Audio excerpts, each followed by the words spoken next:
บายดีทุกคนสบายดีมื้อนี้กะเส้นเก่าเส้นเคยเฝ้าหานกับน้องน้ำคือเก่านะทุกคนมื้อนี้กะฝนตกคือเก่าอ่าบ่มีมือหยุดเนาะเพราะว่าใกล้สิหยุดแล้วผัดพายุลูกไม้เข้ามาต่อว่าซั่นเนาะตามที่เพิ่นแจ้งมาเนาะก็เลยฝนนี่บ่มีมือหยุดเลยบ่ฮู้ว่าสิยาวไปฮอดมื้อใดต่อทุกคนเมื่อยขายเครื่องก็บ่ได้ขาย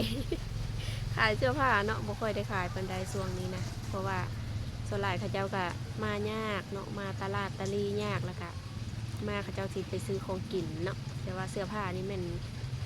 บ่ปานใดแต่ว่าก็ทำใจพี่น้องทำใจแล้วเนาะเพราะว่ามันฤดูฝนแล้วก็ยามเขาเฮ็ดให้เฮ็ดนาเนาะ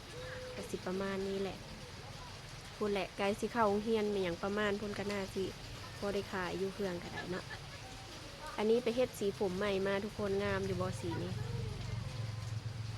อันนี้บ่ได้ร่อนเด้อผมกูดพี่น้องผมกูดแล้วมันเป็นจังซี่แต่ก็โอเคอยู่เลยเนาะสีนี้ก็คือว่างามอยู่บ่สร้างเฮ็ดผมเขาจะว่าสีนี้งามว่าซั่นก็เลยเอาสีนี้แหละผมงอกหลายทุกคนเท่าแล้วผมงอกหลายแล้วก็ต้องได้ย้อมเนาะเฝ้าหานกับน้องงามคือเก่าทุกคนเอ้ยบ่ได้ไปทางใดอยู่ละลาก็เลยมาอัดคลิปลมจมนั้นจมนี่ส่วนพี่สุน้องฟัง